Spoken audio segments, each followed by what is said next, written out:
At the Christmas Eve dinner, my granddaughter, only 13 years old, suddenly fainted and had to be rushed to the hospital. While we were all worried, my daughter-in-law posted online, "I finally got rid of the attention-seeking brat." That's when I started planning everything. When she returned home and found what was on the kitchen table, she started screaming like a maniac. I was standing in my small kitchen. The sweet aroma of apple cider bubbling on the stove filled me with warmth. The smell of cinnamon mixed with that of ripe cranberries. Like a reminder of past Christmases, when the whole family gathered and everything seemed perfect. I was gently stirring the pot of hot cider, careful not to spill the bright red liquid like a small flame. Beside me, Chloe, my 3-year-old granddaughter, was carefully placing the freshly fried apple fritters on a platter.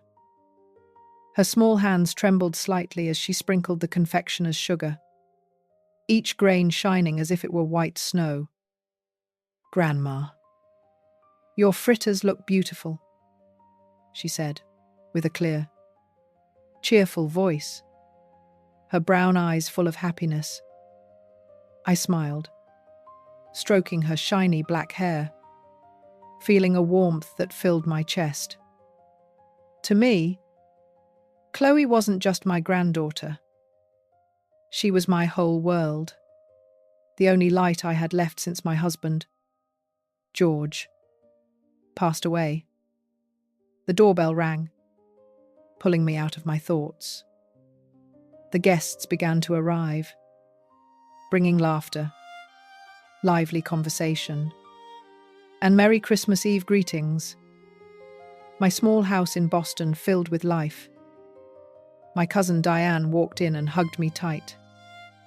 Her jasmine perfume reminded me of my younger years. Michael, my brother-in-law, with his open smile, gave me a strong hug as he talked non-stop about the turkey stuffing his wife had prepared. Christmas carols played cheerfully from the old speaker, blending with the delicious smell of the roast turkey baking in the oven. I went back and forth, greeting everyone, checking that everything was ready.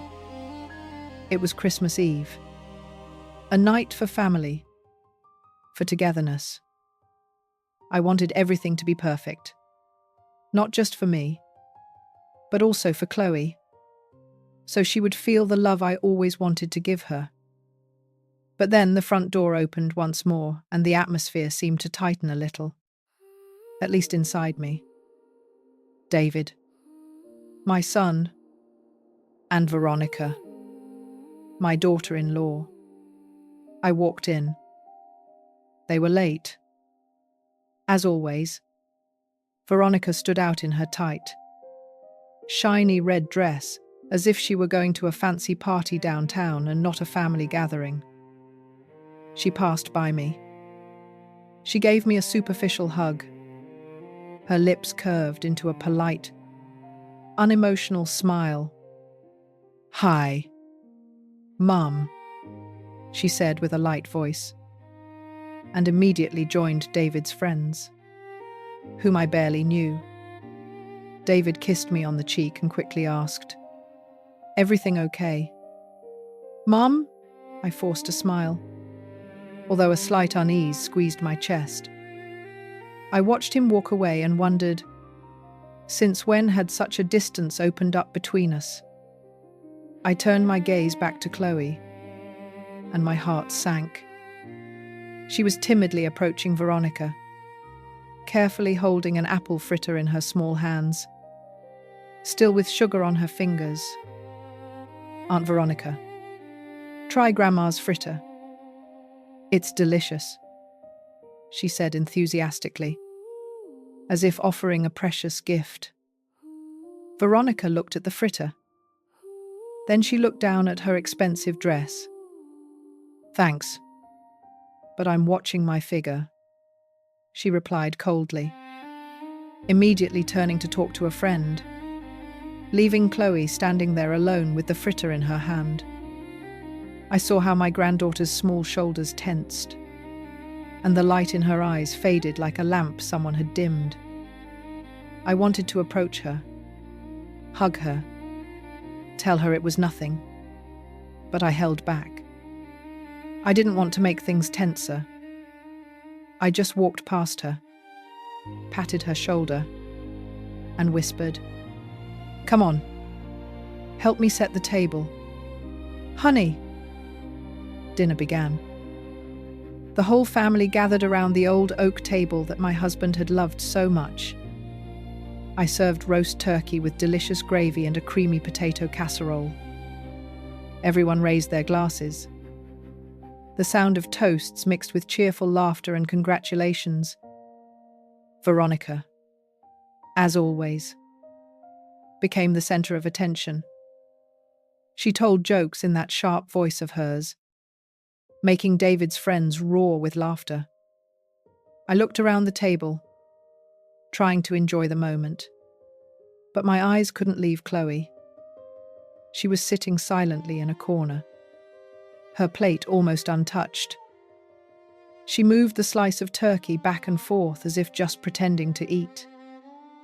Her face was pale, and those brown eyes that always sparkled now looked dull. I felt a wave of worry rise inside me. But I tried to calm myself, thinking maybe she was just tired from the commotion. Then, in an instant, Chloe gently tugged my sleeve. She leaned into me and whispered in a voice so low I had to strain to hear her. "Grandma, my stomach hurts." I felt my heart stop for a second. I placed my hand on her forehead and noticed an unusual heat. "Wait a moment, sweetie," I said, trying to keep calm, although I was anguished inside. I got up with the intention of going to the kitchen for a cup of ginger ale, that remedy my mother used with me when I was a child. But before I could take a step, a sharp laugh resonated from the other side of the table. It was Veronica. She was staring at us intently. Her red lips curved into a mocking smile. "The drama again," she said in a tone so loud that everyone turned to look. "Oh, Martha, don't indulge her so much. This kid always wants to play the victim to ruin the party." The atmosphere froze. Some relatives laughed awkwardly, trying to hide the tension.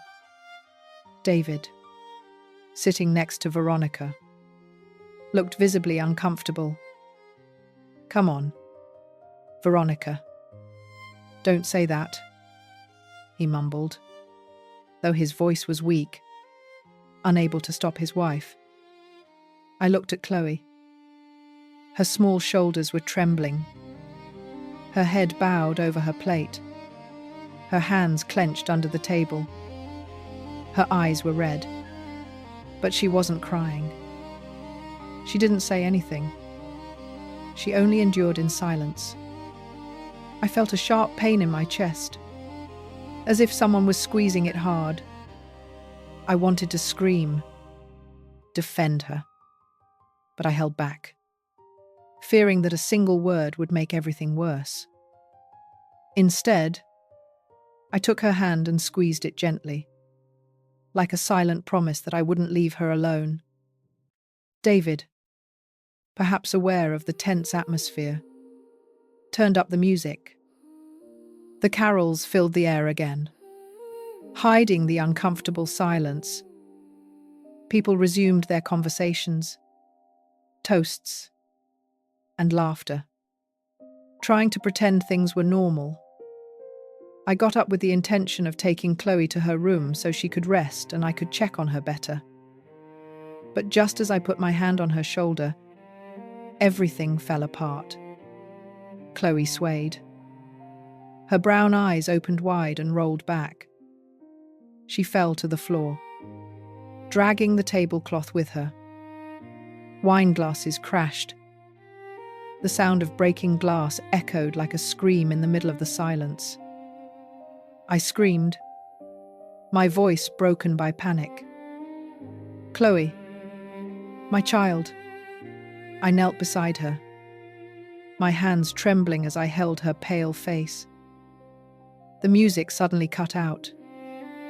Everyone stood up, startled. Chairs scraped. Screams filled the room. David ran toward us. He knelt beside me and called his daughter. "Chloe, wake up, please." I looked at her. Her eyes were closed, her breathing weak. My heart pounded forcefully as if it wanted to burst from my chest. I didn't know what to do. I just hugged her desperately, praying silently for a miracle. And then, in the middle of all that chaos, I heard Veronica's voice. She crossed her arms and sighed with annoyance. She looked down where Chloe lay, motionless on the floor, and said with a chilling calm as if talking about the weather, "See, I told you she always exaggerates."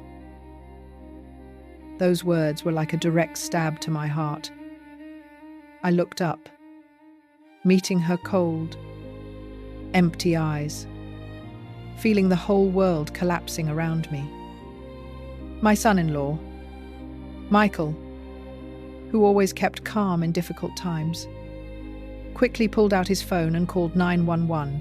"The ambulance is coming."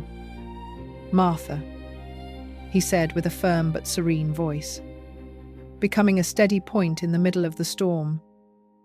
I heard the siren in the distance, and every second felt eternal. When the white ambulance stopped in front of the house, the paramedics rushed in and placed Chloe on a stretcher. I held my granddaughter's hand tightly, not wanting to let go for an instant. "Can I go with her?" I asked, almost pleading. The nurse nodded, and I got into the vehicle in a hurry, my heart pounding so hard it seemed about to break my chest. Inside the narrow ambulance, I sat next to Chloe, holding her ice-cold hand. The lights of the Boston streets passed by the window, blurred by the tears I couldn't hold back. I looked at her face, her lips pressed tight. And at that moment, I wanted to shout to the whole world that I couldn't bear to lose another loved one. George, my husband, had been gone for 7 years, and Chloe was all I had left. The only light in a house full of memories. I whispered, even though I knew she couldn't hear me. "I'm here, my love. I'm not going anywhere." The ambulance stopped in front of the hospital, and the cold hallway lights blinded me. The smell of disinfectant turned my stomach. The nurses pushed Chloe's stretcher toward the emergency room, and the door slammed shut in front of me like a wall, separating me from my granddaughter. I stood there motionless, feeling the world shrink to the dry sound of that door. I wanted to run after her, stay by her side, but my legs didn't respond. I could only stay still, watching, praying in silence. David and Veronica arrived shortly after. David paced back and forth in the waiting room, pale phone glued to his ear. "Diane." Chloe fell. "No. Mom is here." "I don't know. The doctor hasn't said anything yet," he said in a trembling voice. A mixture of worry and panic. I looked at him, wanting to hug him, tell him everything would be all right. But I couldn't. My soul felt tied in a knot. Not just for Chloe, but for the helplessness of seeing my son, not knowing what to do. Veronica, on the other hand, sat in a plastic chair, crossed her legs, and tapped the floor with her heel. Annoyed. She took out her phone, checked her makeup, and muttered in frustration. The whole Christmas Eve night ruined. I told you she was just faking it. Her words were yet another stab. I couldn't believe it. I didn't want to believe she was capable of saying something like that. While my granddaughter was fighting for her life, I turned around facing her, my voice trembling with rage. Veronica, please shut up. My granddaughter is in there. She smiled disdainfully, her eyes cold as ice. Your granddaughter is also a burden on my husband. David, exhausted, intervened. Veronica, that's enough. But his voice was weak, without the strength to stop her. I turned away, avoiding her gaze, fearing that if I looked at her for one more second, I would say something I would later regret. Time passed slowly in the waiting room. Every tick-tock of the wall clock was like a hammer blow to my head. I sat, clasping my hands tightly, trying to keep calm. The image of Chloe collapsing to the floor repeated over and over in my mind. Every detail, like a slow-motion movie. I blamed myself. I should have realized sooner. I should have taken her to the hospital as soon as she said her stomach hurt. I looked around. The cold plastic chairs, the completely white walls, and suddenly the loneliness hit me hard. I had already lost George. I had already lost those days when the family was complete. And now I couldn't bear the thought of losing Chloe, too. Then the emergency room door opened. A young doctor, his white coat stained with sweat, came out and called loudly, "Chloe Navarro's family." David and I stood up immediately, almost running toward him. The doctor looked at us with a calm but grave voice. She has acute appendicitis. It was about to burst. We need to operate immediately. Luckily, you brought her in time, a little later, and her life would have been in danger. His words were like a slap. I felt my legs give way.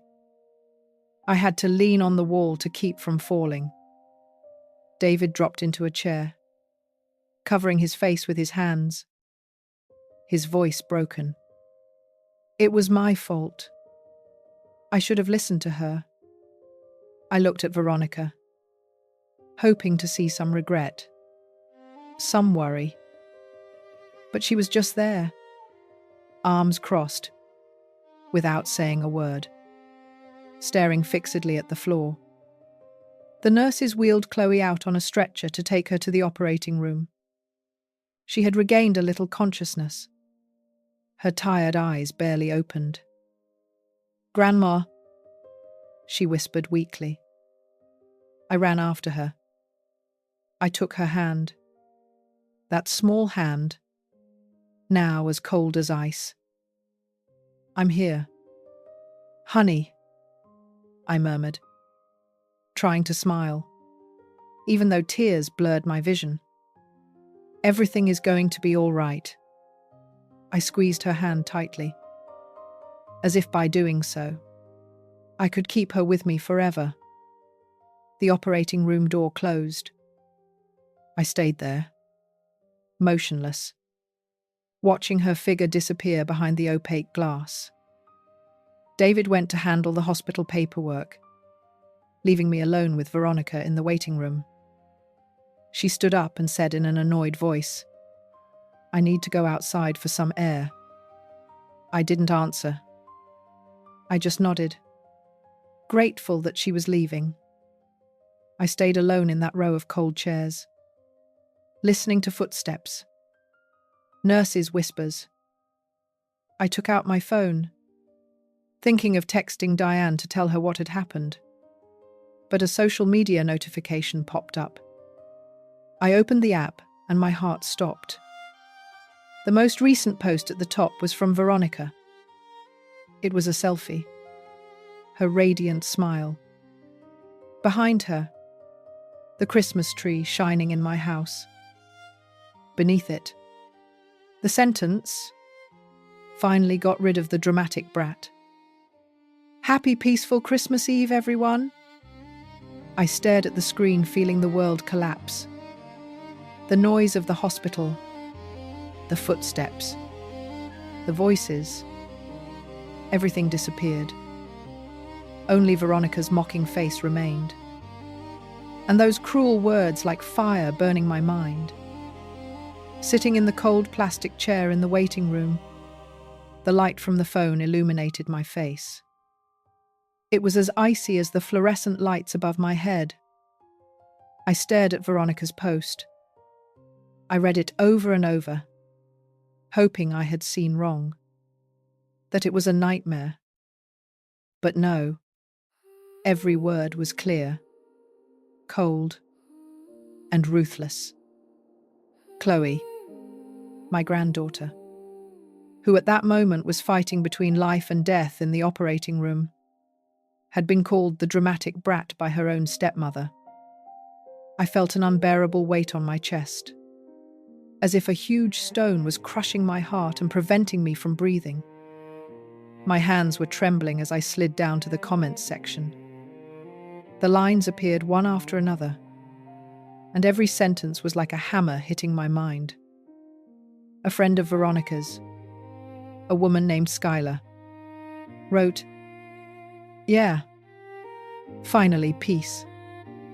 Let's break out the wine to celebrate." A friend, another person, perhaps her cousin, added, "I knew it. She only knows how to play the victim. Enjoy Christmas night. Honey."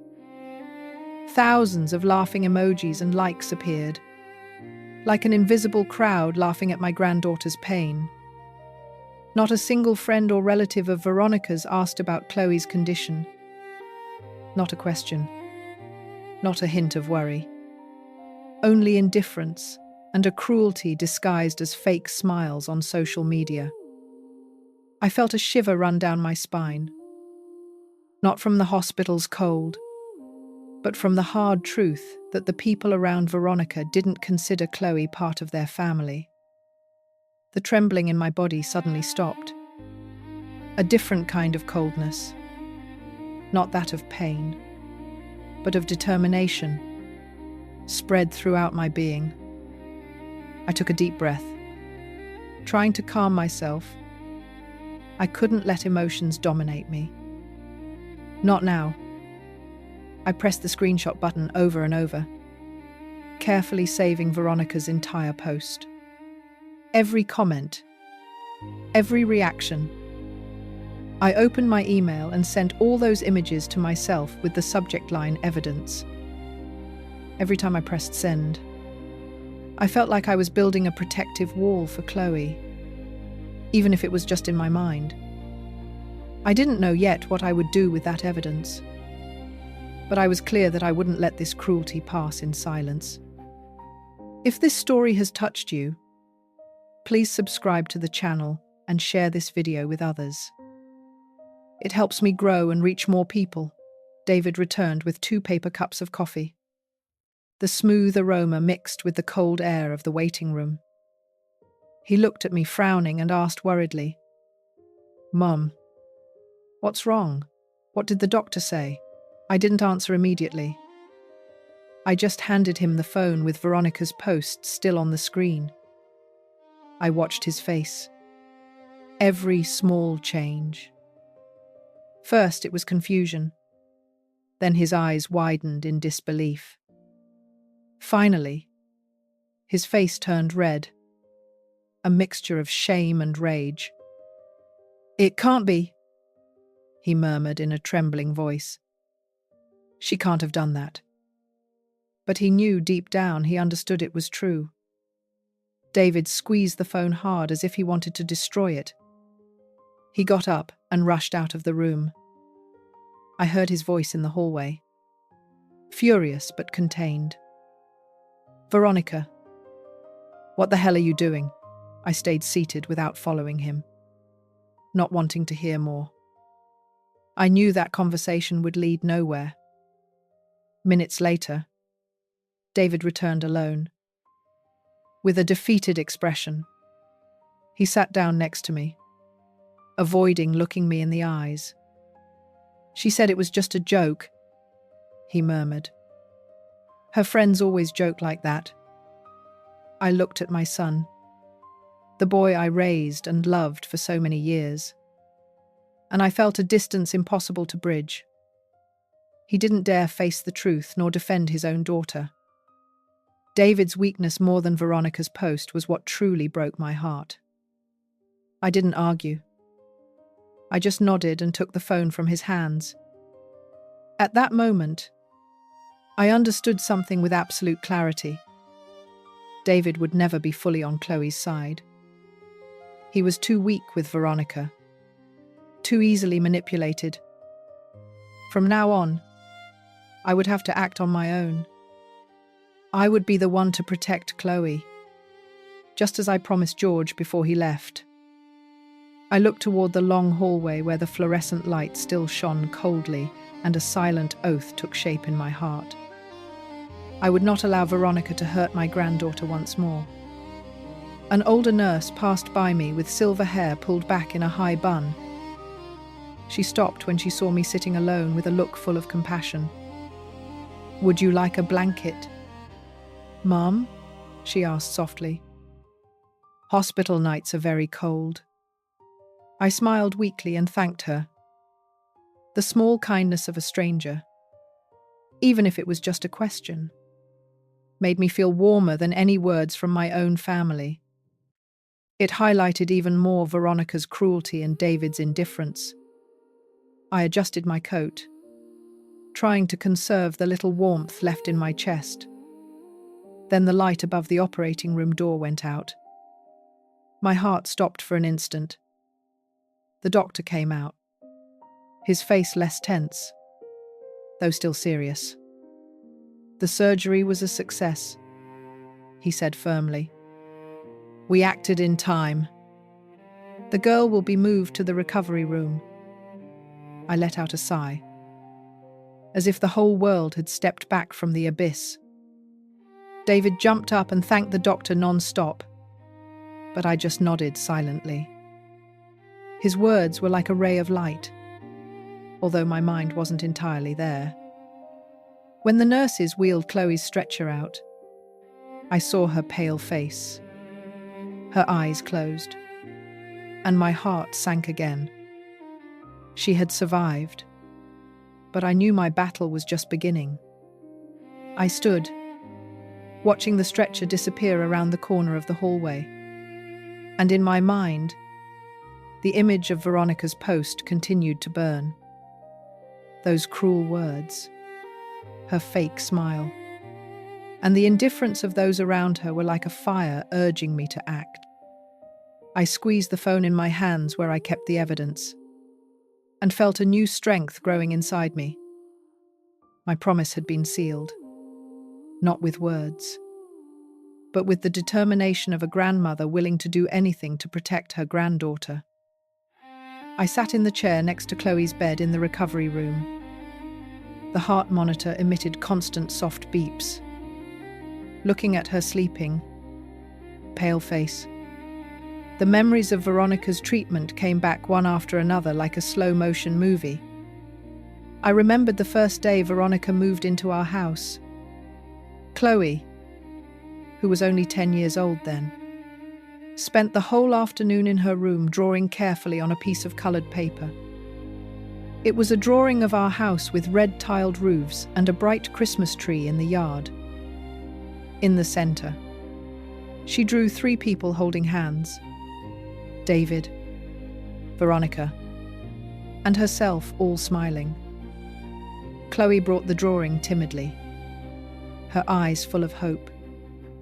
"Miss Veronica, I made this for you," she said excitedly. "Veronica, busy tidying her closet full of designer shoes. Barely looked at it before placing it on the nearest table. Yes, it's pretty. Now, let me finish arranging this, she replied in a cold voice without interest. The drawing stayed there, forgotten, until I quietly picked it up and stored it in my room drawer. I still remember Chloe's disappointed look, how she bowed her head and her small shoulders trembled. I convinced myself that Veronica just needed time to adjust. But now remembering it, I know that was the first crack. Then I recalled a morning a few months later when I walked into the living room and saw Veronica taking down the photos hanging on the wall. Those photos were valuable memories of our family, especially a large one where Catherine, David's late wife, held Chloe during her baptism. Catherine smiled sweetly, her eyes full of the love she felt for her daughter. I was paralyzed and asked, "Veronica, what are you doing?" She turned around and smiled with a sweetness so fake it chilled my blood. "I just want to refresh the space a bit, Mom," she said softly, as if trying to comfort me. "Let's leave the past behind. It will be better for Chloe, too." But I clearly saw the satisfaction in her gaze when she took the photo down, as if by doing so, she erased Catherine's image to take her place. I didn't say anything. I just kept the photo in my room. But inside me, a feeling of unease began to grow. I wondered if I was being too sensitive or if that was really a sign of something worse. Another, even more bitter memory came back to my mind. It was a night when Veronica decided to cook a spicy chili, a famous sauce from Texas. She was in the kitchen, proud, showing off the family recipe she had learned to David. The smell was delicious. But we all knew that Chloe couldn't eat anything spicy. Her face would turn red, and she would start coughing with just a little chili. When the food was served, Chloe looked at the steaming plate with eyes full of confusion. She didn't dare touch it. She just looked at me silently as if asking for help. I quickly went to the kitchen and prepared a bowl of macaroni and cheese for her favorite food. When I brought it to her, Veronica saw it and said to David in a soft voice, but full of mockery, "Look, your daughter only enjoys simple things. I spent all afternoon making this." David smiled awkwardly without saying anything, and I felt my heart squeeze. I wanted to shout that the child wasn't picky, that she was just a little girl who needed affection. But I stayed quiet, like so many times before, to maintain the peace. Then I remembered the day Chloe won first place in the school's fall festival drawing contest. She ran home clutching her blue ribbon and a bookstore gift card, her face beaming like the sun. "Grandma, I won," she shouted, showing me the ribbon. David, who was rarely home, congratulated her and hugged her proudly. But Veronica, sitting in a corner painting her nails, just looked at her and said, "I bet everyone else drew really badly." Her tone was soft, like a casual comment, but I saw Chloe's smile suddenly disappear. She bowed her head and the ribbon in her hands lost all its shine. I hugged her and whispered that I was very proud of her. But I knew Veronica's words had left a small scar on the child's heart. The monitor's beep brought me back to the present. I adjusted Chloe's blanket, pulling it up carefully to her chin. Those fragments of memory which before seemed only small cracks, uncomfortable moments that I tried to ignore for David's happiness, now made sense. I had convinced myself that Veronica just needed time, that she would learn to love Chloe. But after that cruel post, I realized I was wrong. Those cracks weren't accidental. They were part of a larger picture of a calculated cruelty disguised with fake smiles and sweet words. I felt a silent rage, but more than that, a deep pain. Pain for not having seen it sooner. Pain for having allowed Chloe to suffer so much. Chloe moved slightly and slowly opened her eyes like a ray of sunshine filtering through dark clouds. "Grandma," she whispered, her voice hoarse from exhaustion. I took her hand and squeezed it gently, trying to transmit some warmth to her. "I'm here, my love," I said sweetly, though I felt a storm inside. Chloe looked around the room. Her innocent eyes scanned the white walls and the cold medical equipment. Then she looked up and asked me a question that squeezed my heart. "Grandma, did Aunt Veronica come?" I froze, not knowing what to answer. Looking into her clear eyes, I saw a fragile hope, an immense desire to be loved by that woman whom she still called Aunt. But I couldn't lie to her. I couldn't tell her that Veronica had been here worried about her, because the truth was she never showed up. She didn't even ask about her stepdaughter. I just stroked her hair tenderly and smiled sadly. "Rest, my love," I said, my voice breaking. In that silence, my determination turned to iron. Veronica would never again have the opportunity to get close enough to hurt this child. A week later, I took Chloe home. David was driving, but Veronica wasn't there. He said she had the flu in an evasive tone, as if hiding something. I didn't ask more.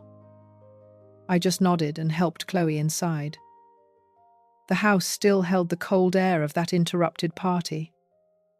I had already cleaned up the remnants of the broken glasses, but the feeling of emptiness was still there, like a hidden ghost in every corner. I looked around and saw the Christmas tree still standing in the corner of the living room, the twinkling lights only making my chest feel heavier. David accompanied Chloe to her room, carefully helping her lie down. He stayed for a moment. He asked, "How are you feeling? Do you need anything?" But his eyes kept looking at the watch on his wrist as if counting the seconds to leave. Before going out, he put a wad of bills in my hand and said hurriedly, "Mum, buy the child vitamins. Veronica and I are going to Palm Springs for a few days so she can clear her head." I looked at the money without saying anything. I just nodded. His words had no warmth. They sounded like a soulless duty fulfilled. I put the money in my pocket, but a deep disappointment arose within me. My son, whom I raised with all my love, now seemed only to want to run away from his responsibilities. The following days, the house became strangely silent. It was just Chloe and me, the two of us together in calm. I prepared chicken noodle soup for her, her favorite dish since she was a child. The aroma of the broth mixed with cilantro and lemon made her smile. Although her smile was still weak, I sat by her bed and read her stories from the old book that George used to read to David when he was little. We watched classic movies on the old television, and Chloe's laughter filled the room when the protagonist did something clumsy. The absence of David and Veronica, even if temporary, made the house seem to breathe again. I felt a peace I hadn't felt in a long time. But deep down, I knew it was only the calm before the storm. When Chloe was better and could move around the house alone, I decided to go out for some fresh air. I walked to the bakery. Beth's Sweetheart Bakery, my best friend since my youth. The smell of freshly baked bread and toasted coffee welcomed me as soon as I crossed the door. Beth, with her silver hair pulled back in a high bun and her warm smile, saw me and waved her hand. "Martha, come, come," she called, taking me to the small office behind the counter. She poured me a cup of hot latte, whose soft aroma enveloped me like a hug. In front of me, she placed a warm golden croissant. "Eat! You look tired," she said, with a look full of affection. I told Beth everything from the terrifying Christmas night to Veronica's cruel post. She listened in silence, sometimes shaking her head or clucking her tongue, her kind eyes full of understanding. When I mentioned Veronica's attitude, Beth sighed. "I never liked that girl since the first time David brought her here." Her eyes looked at everything as if she were putting a price on it. Not an ounce of affection. Her words touched a deep part of my heart where I had tried to bury my own doubts about Veronica. We stayed silent for a while, looking out the window at the neighbors passing by with bags full to start the day. The everyday calm of Boston made me feel relieved, if only for a moment. Suddenly, Beth turned to me, her eyes sparkling as if she had just remembered something important. "Martha," she said slowly, thoughtfully, "I remember the day your husband, Mr. George, made his will. He was very worried about little Chloe's future. I think the house. He left it to her, didn't he?" Beth's question was like a lightning bolt directly to my mind. I froze, feeling time stop. Memories of George flooded me, clear and vivid. I remembered that day when he sat at the dining room table, took my hand firmly, and said in a firm but serene voice, "I want to make sure that no matter what happens, our Chloe always has a home. You will take care of that for me, Martha." At that moment, it was just a promise between spouses. But now, those words had become a light, showing me the way. I quickly thanked Beth and almost ran back home, my heart pounding hard. I couldn't wait another second.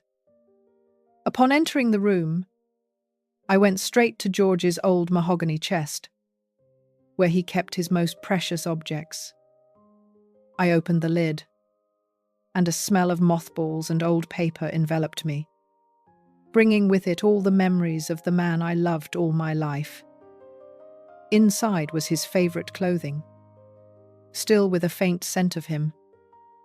There was also our yellowed wedding photo album, and the letters he wrote me when we were young, with crooked handwriting full of love. I carefully took them out, placing them aside, my hands trembling as if touching something sacred. At the bottom of the chest, under a faded linen cloth, I found a wad of documents tied with a blue ribbon. I opened it, trembling, my breath catching. The first line on the thick sheet, sealed with a red stamp, jumped out at me. "Last will and testament of George Navarro." "But they don't hate you. And do you hate me for causing so much trouble?" "Hate you? Isabel, you are the best thing I have in this world." She smiled, and for the first time in hours, she seemed to relax. "Good night, Grandma. Good night, my angel." I turned off the light and closed the door halfway. I went downstairs to the living room. My phone was blowing up. 10 missed calls from Ethan. 5 from Lauren. 3 text messages. I read them. "Ethan, Mom. Isabel is gone. Is she with you? Please answer." Ethan. Mum. I need to know if my daughter is okay. Don't play with this. Lauren. Martha. Please tell Isabel we love her. That everything is going to be fine. We just want her to come back. I wrote a single message. Isabel is with me. She's fine. We'll talk tomorrow. Immediately. The phone started ringing. Ethan. I didn't answer. Instead, I opened the notebook where Robert used to write his reflections. I kept it in the coffee table drawer. I turned the pages until I found one he had written shortly before he died. It said, Victoria, if you ever feel lost, remember this. The most valuable thing we have is not this house. It's not the money. It's the ability to look at ourselves in the mirror and know that we lived with dignity. Never allow anyone, not even our son, to take that away from you. I love you, Frank. I closed the notebook, and I knew exactly what I had to do. I couldn't sleep that night. I thought of all the women who must have kept silent out of fear, to maintain family peace, to avoid being the problem. As I tell all this, I wonder where you might be listening to me. Write the name of your city in the comments. I want to know how many of us have had to choose between family and our own dignity. I woke up early the next morning. Isabel was still asleep. I made coffee. I sat in the garden. The azaleas needed trimming. Yes, but they were still beautiful. At 8:00 the morning, I heard a car pull up in front of the house. Ethan and Lauren had returned from Miami Beach. And everything completely normal, she stated. Don't let them know you're watching. The best evidence comes when they feel safe. That night, I sat in my study with headphones on, watching the day's recordings. Their return from the errand. The conversation in the kitchen as they unpacked groceries. He's too quiet, Elena said, her voice tight with worry. It's suspicious. We need another approach. Julian leaned against the counter, arms crossed. The direct hit didn't work. Time for the indirect hit. I saved the file, dated it, and labeled it Evidence Log Entry 1. The following days allowed me to build my case. February 28th. Julian discussed contingency plans. March 1st. Elena worried that I was acting strangely. March 2nd. They looked up lawyers to challenge my mental competency. March 3rd. Julian's search history showed declarations of parental incapacity. Every conversation was documented, saved, and organized into folders by topic. I watched them conspire against me with the methodical patience of someone building a legal case brick by brick. Veronica sent weekly reports, their social media activity, online purchases, public record searches, the digital trail of people preparing for war. On March 4th, I decided to give them exactly what they wanted. At breakfast, I rubbed my temples. I've been feeling so tired lately. Their heads snapped up like bloodhounds on a scent. That night at dinner, I feigned forgetting where I had left my reading glasses. I've been very forgetful. Elena leaned forward, feigning concern. Maybe you should see a doctor. Dad. It's normal at your age, Julian added casually. but it's definitely worth checking out. I nodded, playing the confused old man.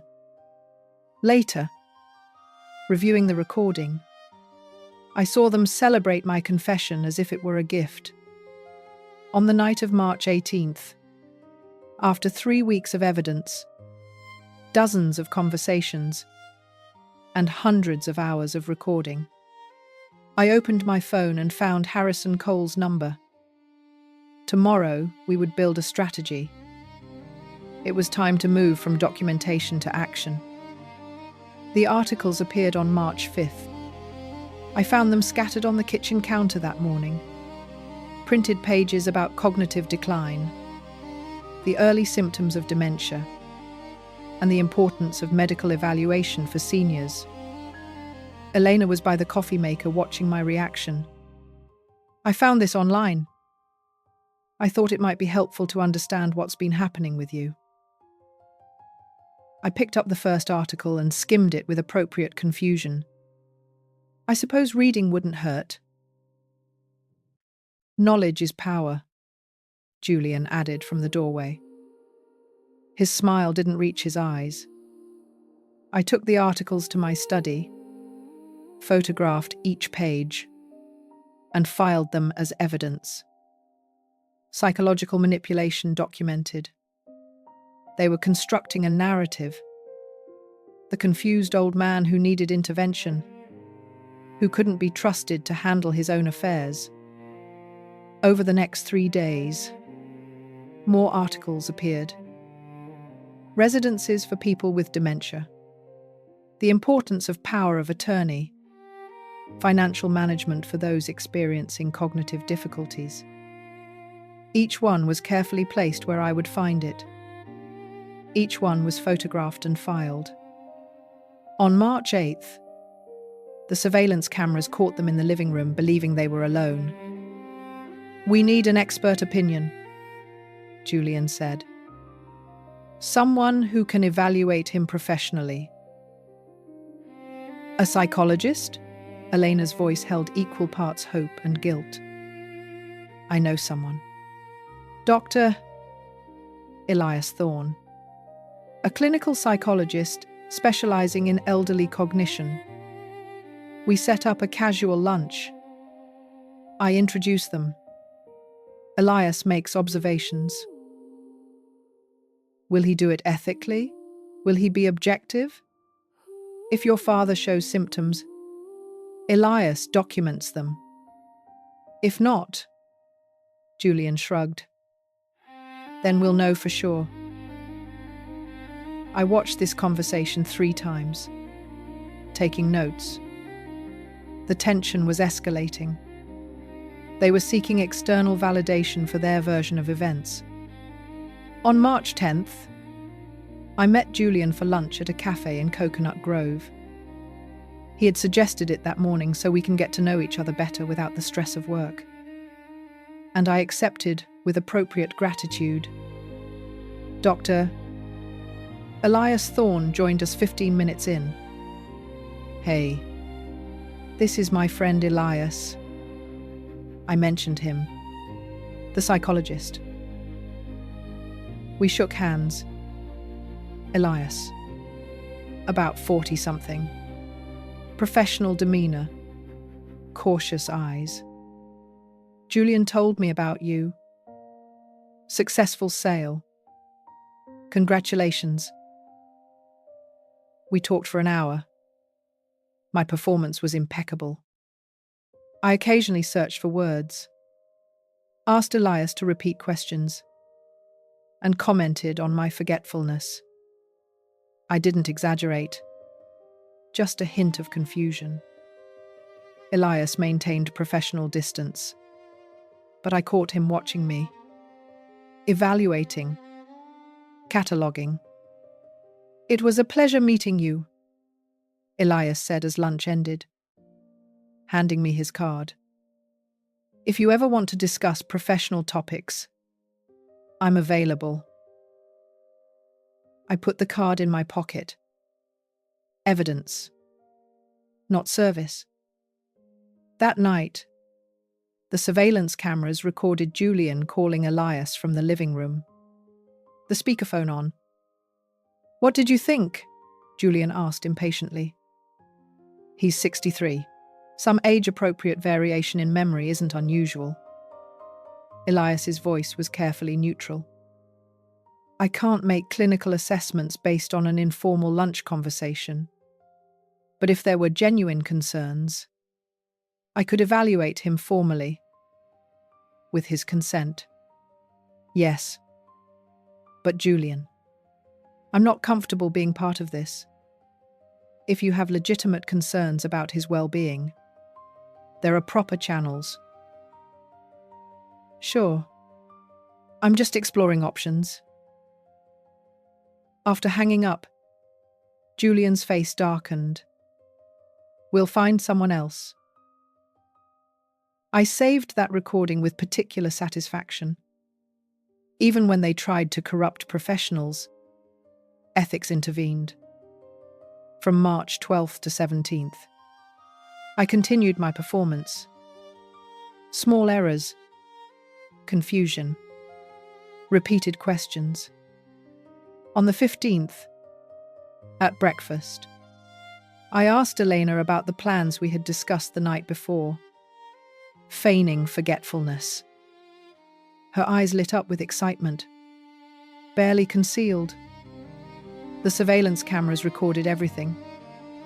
Their conversations about my decline, Julian researching commitment procedures, Elena worrying that things were moving too slowly. On March 18th, I adjusted my strategy.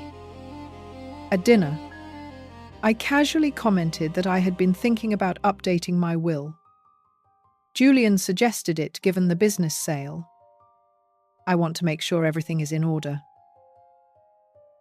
A dead silence fell. Then Elena, trying to sound nonchalant. "That's responsible. Dad, when are you meeting with him? He'll be preparing the documents soon. Making sure you're well taken care of." I left the words hanging in the air. Bait in a trap. After dinner, I retreated to my study. The surveillance cameras recorded them in the kitchen. They spoke in low voices, but the microphone caught everything. "He mentioned the will," Elena said, barely containing her hope. "That doesn't mean he's changing it in our favor."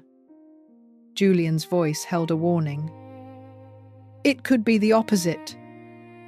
But if he really is confused, if we document that he's not competent when making changes, then we challenge them later. Either way, we need more evidence of his decline. Real evidence, not just observations." They talked for 40 minutes, planning how to document my supposed incompetence. Video, everything. Record strange behavior. Build a case for incapacity that would invalidate any legal change against their interests. I watched them celebrate their cleverness, pouring wine and toasting to progress. They thought they were winning. I closed the laptop, opened my phone, and searched for Harrison Cole's number. 3 weeks of recordings, conversations, plans, attempts at manipulation, psychological warfare, all captured with perfect digital clarity.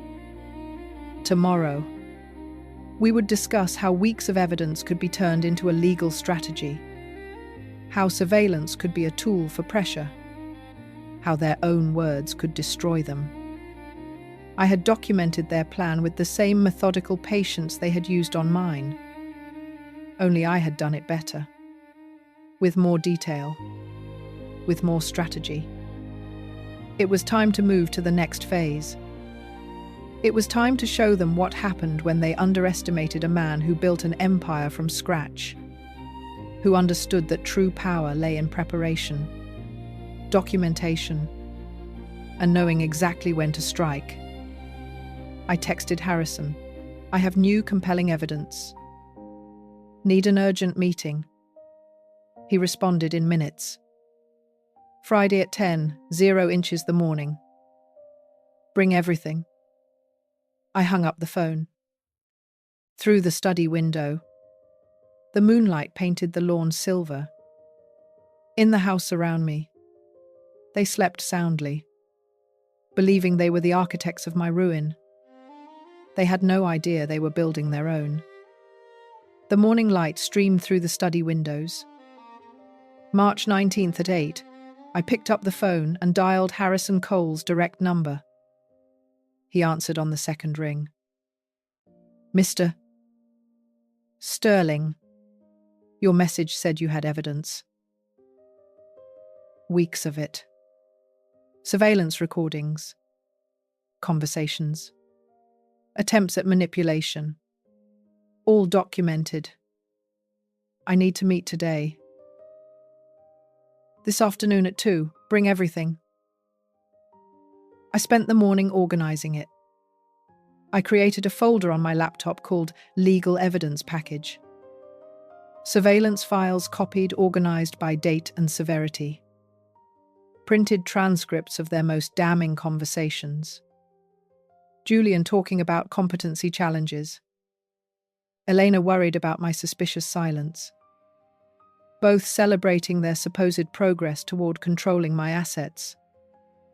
Veronica's weekly reports went into a manila envelope, underlined and tabbed. I loaded everything onto 2 USB drives, one for Harrison and one backup. At 2, I sat across from Harrison in his conference room. The USB drive and documents between us, like exhibits in a trial. He watched 3 hours of recording, read all the transcripts, and studied Veronica's behavioral analysis. Finally, he leaned back, fingers interlaced. This is extensive. Multiple legal options, restraining orders, civil lawsuit, criminal charges for attempted poisoning. He tapped the trust document I had mentioned. But first, we protect your assets. Irrevocable living trust. How does that work? Assets are transferred to the trust. It becomes an independent legal entity. An independent trustee administers it. You set the conditions for beneficiary access. Once signed, they are untouchable. Not even you can modify them. He pulled out a notepad and began sketching the structure. We'll make it bulletproof. They won't be able to access it through lawsuits, manipulate the administrators, or effectively challenge it. How long would it take? A week. If we act now, you'll transfer the majority of your assets. Keep enough liquidity for personal use. We'll establish strict conditions for Elena's eventual access. What conditions? Harrison smiled. A sharp professional grin. Whatever you want. Age requirements.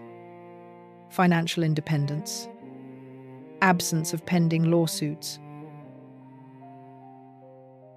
In short, any measure that ensures she cannot access the money through coercion or fraud. Over the next 5 days, we built an impenetrable fortress around my wealth. March 20th. Trust structure designed. $25 million transferred to the trust. $5 million kept liquid for my use. Elena could access it at age 45, 9 years from now, if she demonstrated 5 years of financial independence and had no civil or criminal cases against her for financial reasons. On March 23rd, a meeting with Florida Fiduciary Services, 2 fiduciary officers, professional and impartial, explained their role. They would follow this document to the letter. No family pressure, no manipulation, no exceptions. March 24th. Final signing. Harrison's conference room again, but this time with a notary and fiduciary officers present. The documents lay across the table like a treaty ending a war. I signed each page, initialed and dated.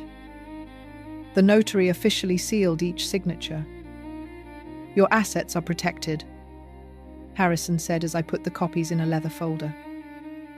"She cannot manipulate, coerce, or sue you for them. The trust is irrevocable.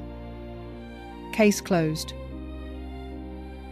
I drove home with a feeling I hadn't felt since February. Power, control, security. At home, life continued its strange theatre. They still knew nothing of the trust. The surveillance cameras recorded their casual conversations about the inheritance, their certainty that eventually my money would be theirs. March 28th. Breakfast. Buttered toast. Elena mentioned "when we inherit," as if it were inevitable.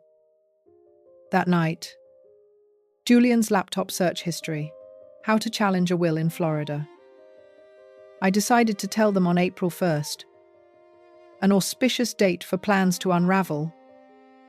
On March 31st, I texted both of them. Family meeting tomorrow. 10:00 the morning. In the living room. Important. Harrison had advised doing it in public or with witnesses. They could become aggressive. "My house," I replied. "My rules." The cameras would record everything. April 1st arrived. A clear, bright day. I set up my laptop connected to the television with the surveillance footage ready. At 10, they entered the living room. A palpable, nervous energy in the air. I stood. They sat. The sofa was lower than I was, establishing a hierarchy. I have made decisions about my estate. I filed the trust document. I have created an irrevocable living trust. Their attention sharpened. I explained systematically. $25 million transferred. Independent trustee. Conditions of access. Minimum age 45. Financial independence. No pending lawsuits. I watched their faces register comprehension. "What?" Elena's voice cracked. "Are you cutting me out? I am protecting my assets from manipulation." Julian leaped up from the sofa. "All this over the restaurant. A mistake." "And you?" "A mistake." I picked up the remote and hit play. Their voices filled the room. Surveillance footage. Them talking about my competency issues. Planning to document my decline. Celebrating their progress toward the inheritance. "You spied on us," Elena cried now. "Your own daughter." I protected myself from those who tried to drug me into signing legal documents. "We're going to sue." Julian stepped forward, poorly disguising his aggression. "We're going to challenge this." "You can't. It's irrevocable. It's done. Legally bulletproof." I looked him in the eyes without blinking. "Try to challenge it. Don't waste your money on lawyers. We've lived here for 5 years. We have rights. You have no rights to my money. You never did." Julian stormed out. Elena followed, sobbing. I went back to my study, reviewed the camera recording of the confrontation I had just captured, saved it with the date and time, and a label, evidence of reaction. The rage confirmed their guilt. The following week, the house became a battlefield. Doors slamming. Hostile silence. Calls to lawyers were overheard, all saying the same thing. The trust was solid, unshakable. On April 7th, Elena attempted reconciliation. She knocked on my study door, tears welling up.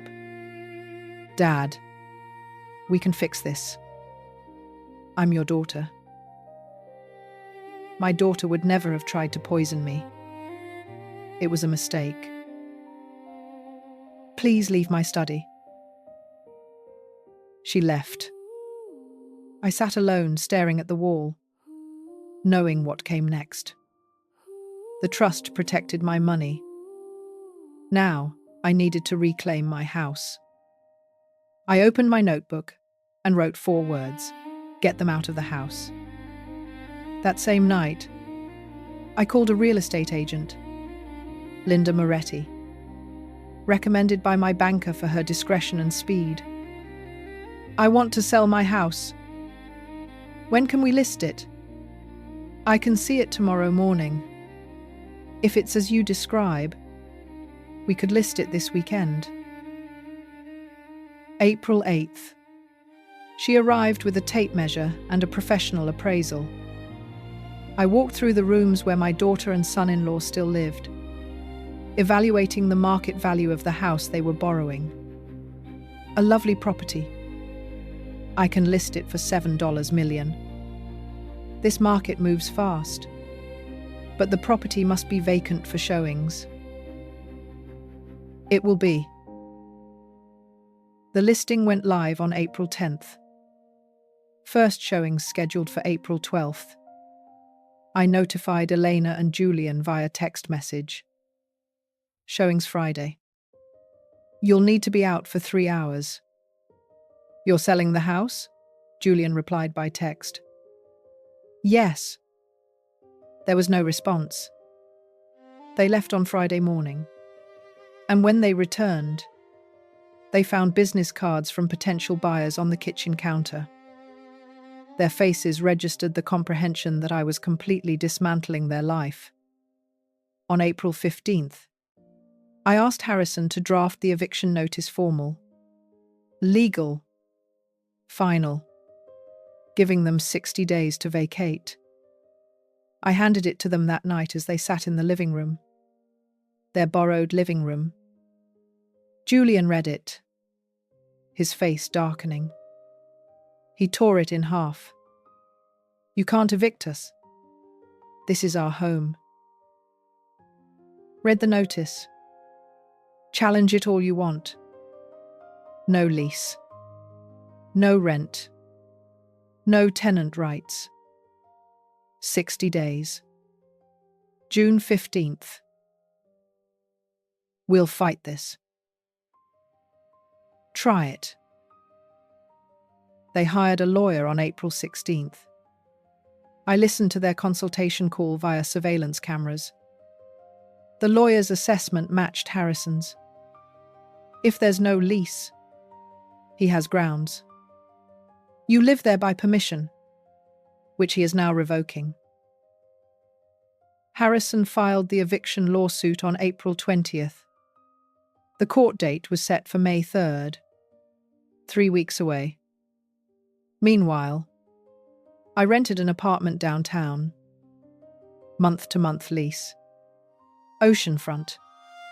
Quiet. A clean place. No grudges. I moved out on April 28th. The house became hostile territory.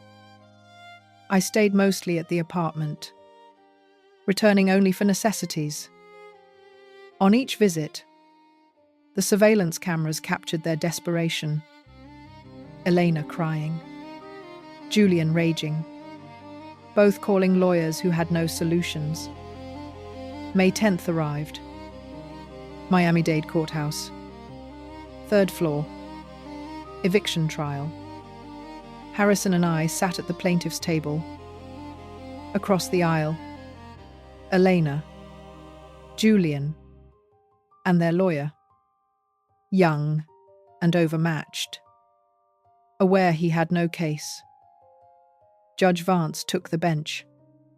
A man in his 52nd, serious-looking, experienced in seeing people try to evade consequences.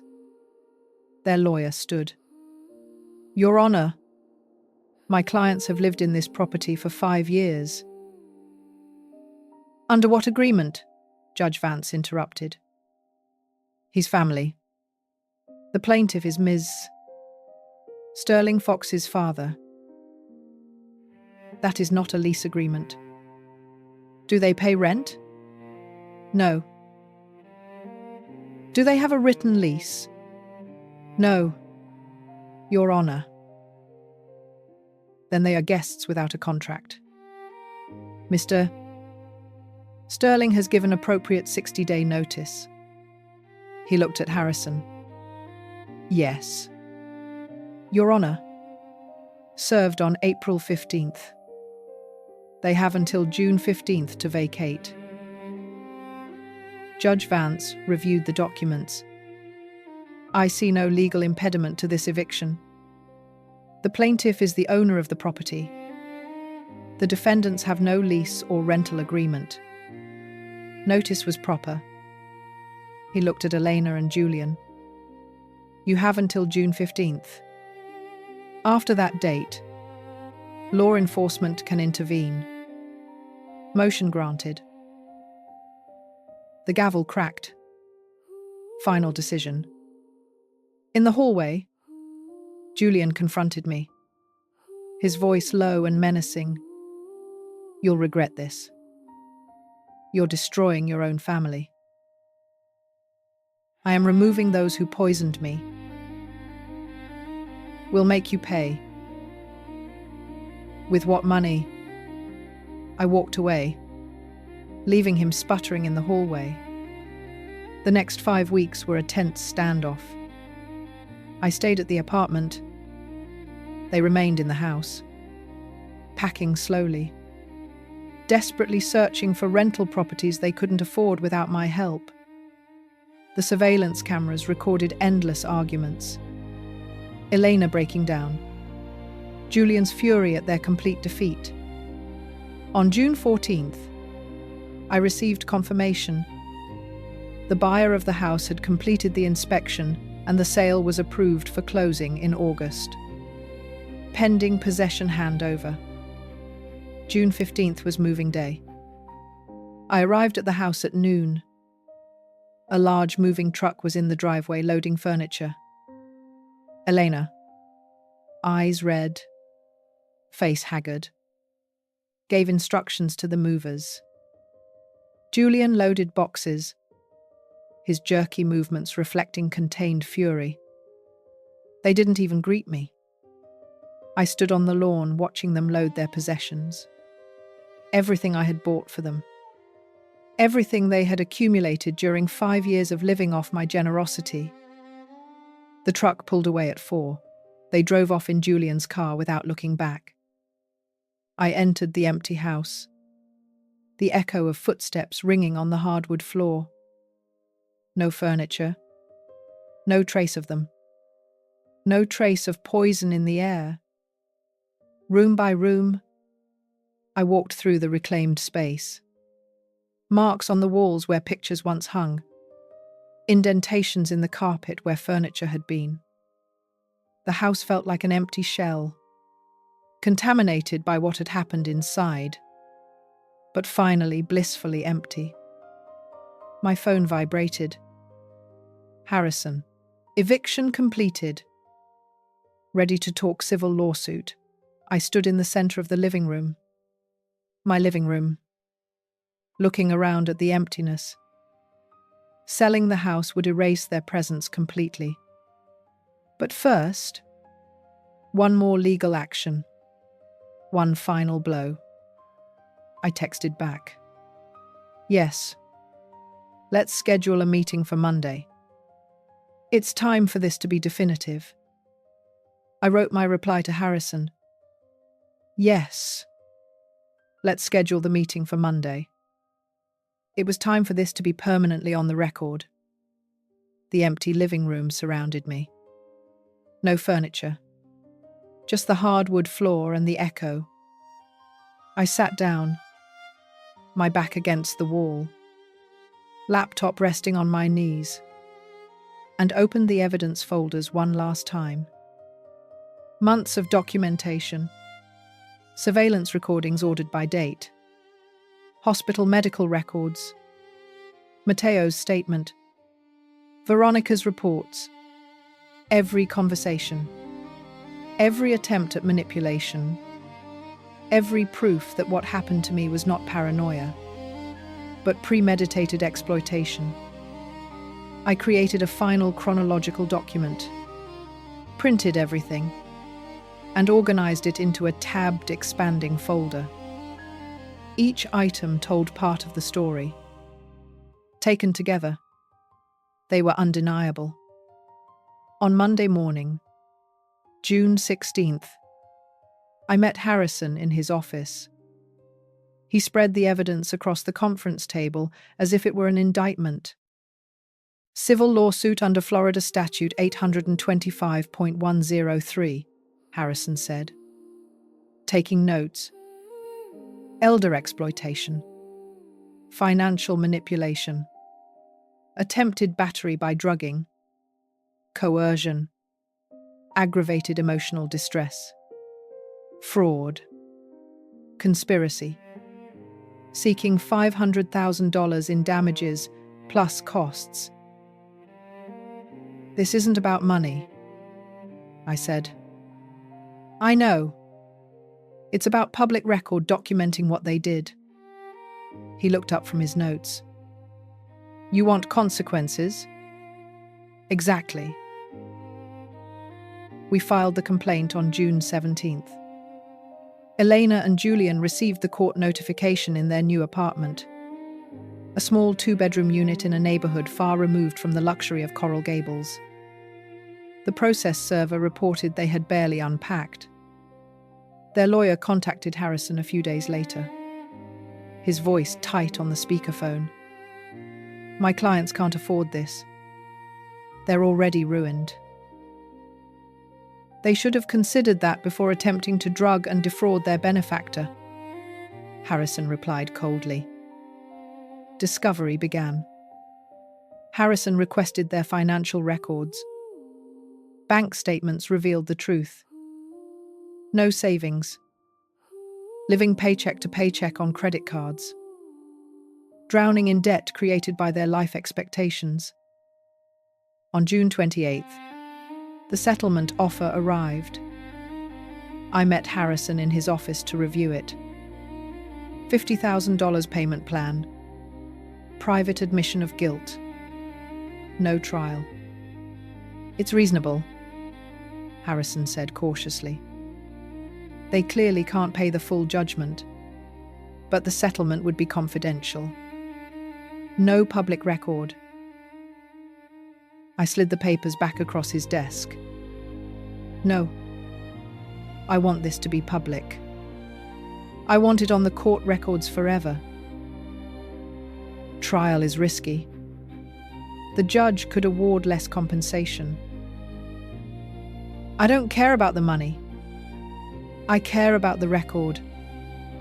I looked him in the eyes. They tried to destroy me. I want official record that they were wrong and I was right. Harrison nodded slowly. Then we go to trial. July became the month of preparation. Matteo confirmed he would testify. The hospital doctor provided an expert affidavit. Veronica prepared the surveillance evidence for court presentation. I gave a deposition. Hours of questions answered under oath, laying the factual foundation.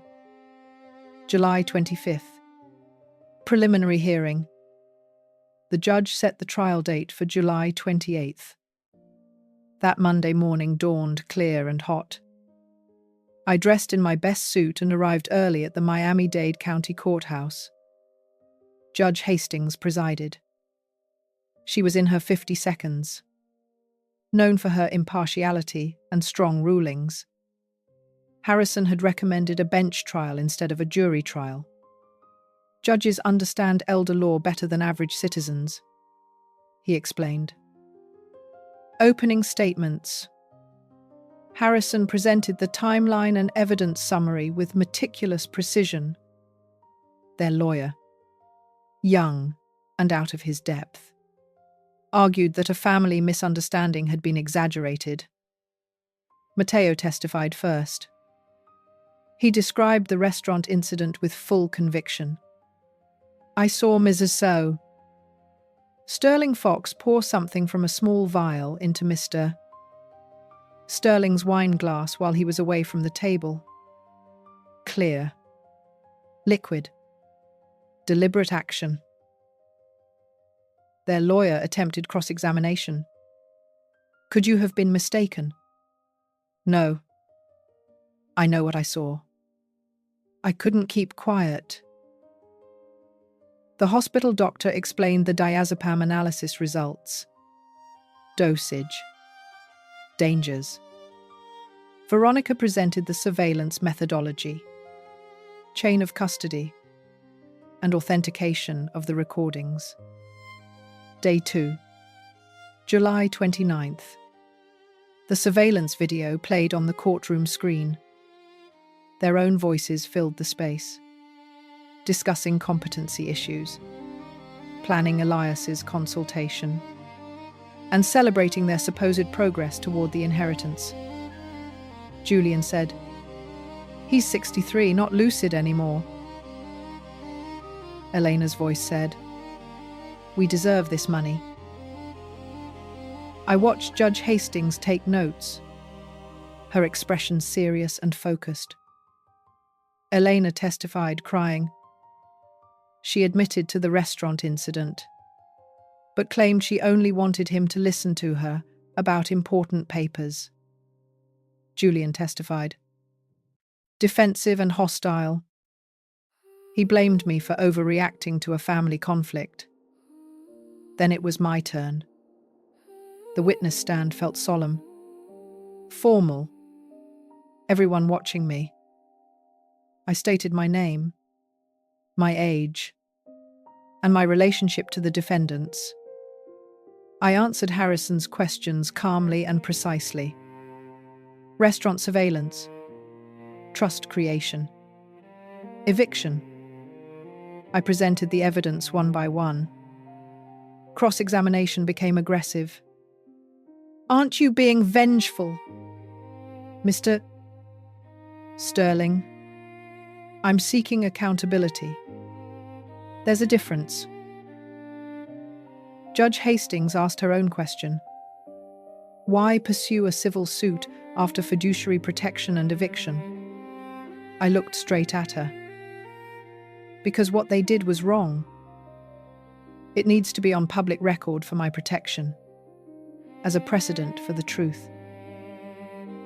July 30th. Closing arguments. Harrison, this is a textbook case of elder exploitation. Attempted battery by drugging. Financial manipulation. Psychological coercion. The evidence is overwhelming. Their lawyer, family conflict and poor judgment. Yes, but not criminal exploitation. Judge Hastings closed her notebook. I will issue the ruling in writing in 2 weeks. I left the courthouse in the late afternoon heat with the satisfaction of having completed my task. I spoke the truth publicly, presented the evidence.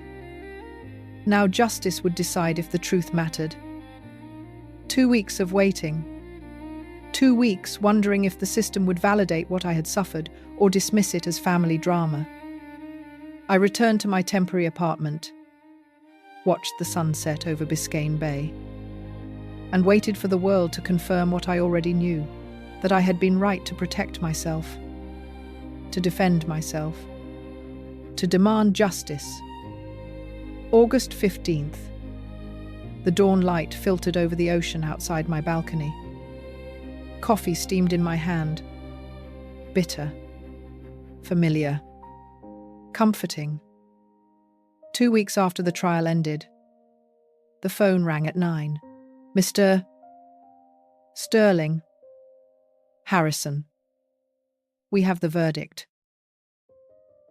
I sat down. The infinite ocean stretching out before me. The judge ruled in your favor. Total victory. Clear and convincing evidence of elder exploitation, attempted financial fraud, and intentional infliction of emotional distress was found. Judgment for $350,000 plus court costs, $75,000 in punitive damages, $425,000 total.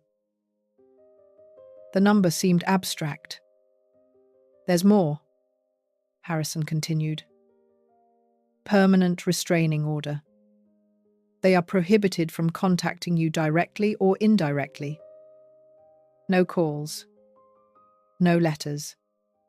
No communications through third parties. Violation results in contempt charges. And the payment? They have nothing. Court-ordered payment plan. Garnishment of future wages until the debt is settled could take years. But the judgment is public record. Searchable permanent documentation of what they attempted. That's what I wanted. Not the money. Documentation. Validation. Public record that I wasn't paranoid or cruel. That I was the victim of an attack. And I had every right to defend myself. Thank you, Harrison, for everything. You did the work. I just legalized it. After hanging up, I sat watching the sunrise. The written opinion arrived by email an hour later. I read every page. Judge Hastings wrote, "The evidence presented demonstrates the premeditated exploitation of an elderly person by those in positions of trust.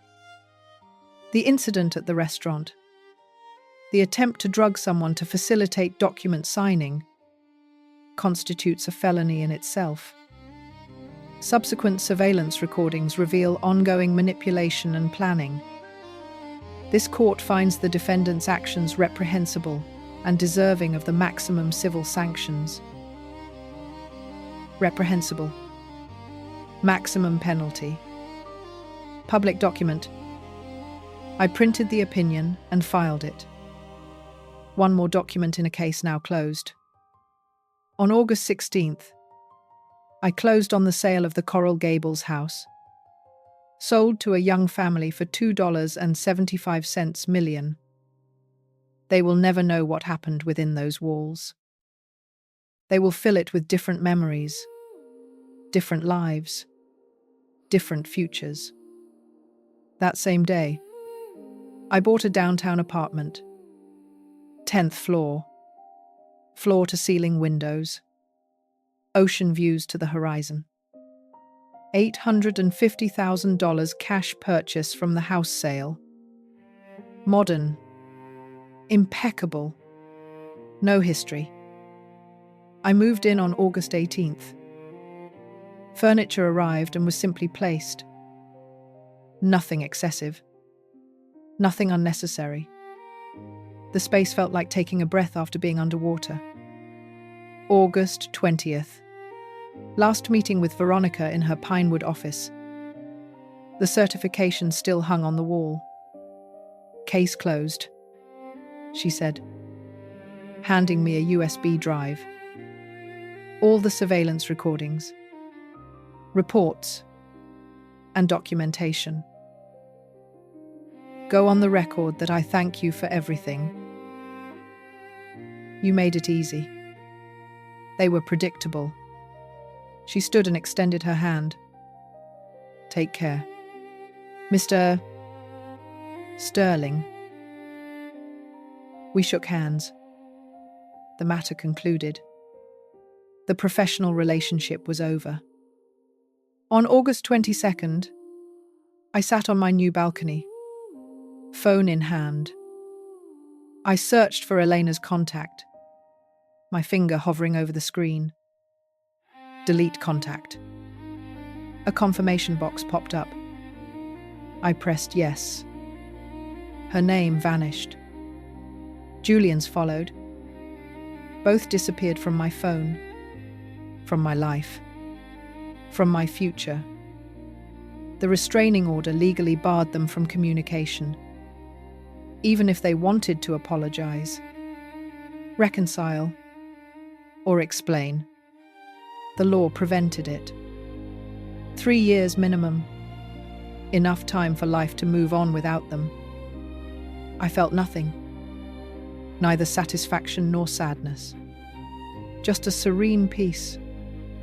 On August 23rd and 24th, I established new routines. Coffee on the balcony in the morning. Walks by the sea in the afternoon. Reading at night with the sound of the ocean drifting through the open windows. I called old friends I had neglected during the chaos. Made lunch plans. Reconnected. And rebuilt my social life outside of surveillance and legal battles. On August 25th, the sunset painted the sky in layers. Orange blending into purple. Then deep blue. I stood on my balcony, coffee cooling in my hand, watching the day turn into night. 6 months since February. Since that restaurant. Since Matteo's warning. The glass switch. And everything that followed. I protected my assets through the trust. Evicted them from my house. Held them accountable with a civil judgment. And put their exploitation on public record. I won. But it didn't feel like victory. It felt like survival.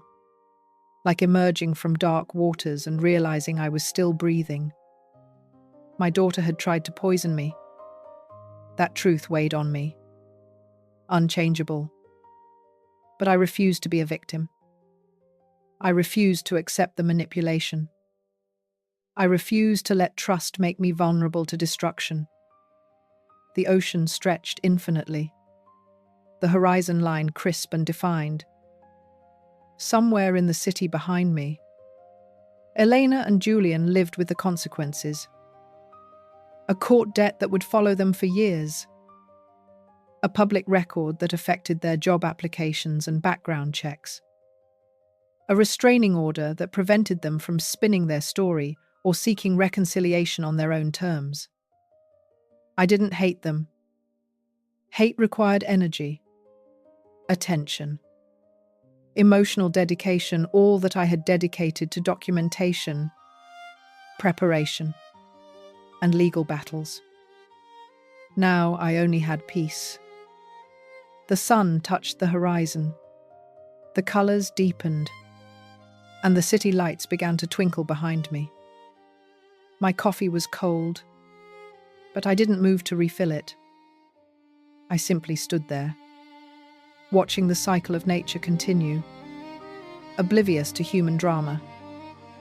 I built an empire from nothing, sold it for $30 million, protected $25 million through an unshakable trust, lost a daughter, but saved myself. I found justice in the courts, and peace in separation. Some stories end with family reunions, forgiveness, and healing. This one ended with distance, documentation, and the relief of being safe. The sun disappeared behind the ocean, darkness settling around me. I finished my cold coffee, left the cup on the balcony railing, and watched the stars appear. Tomorrow I would call my former partner about that consulting opportunity. Next week, I would have lunch with friends. Eventually, I would date, travel, and fill my days with something other than litigation. But tonight I simply stood here, Free, protected, alone, but not lonely. The ocean whispered against the shore below. The city hummed with its infinite rhythm. Life went on, indifferent to individual struggles, offering new days to those who survived old battles. I had survived, and that was enough. If you liked this story, please hit like on this video, subscribe to the channel, and share your thoughts in the comments. To hear the next story, click on the box to the left. Thank you for watching.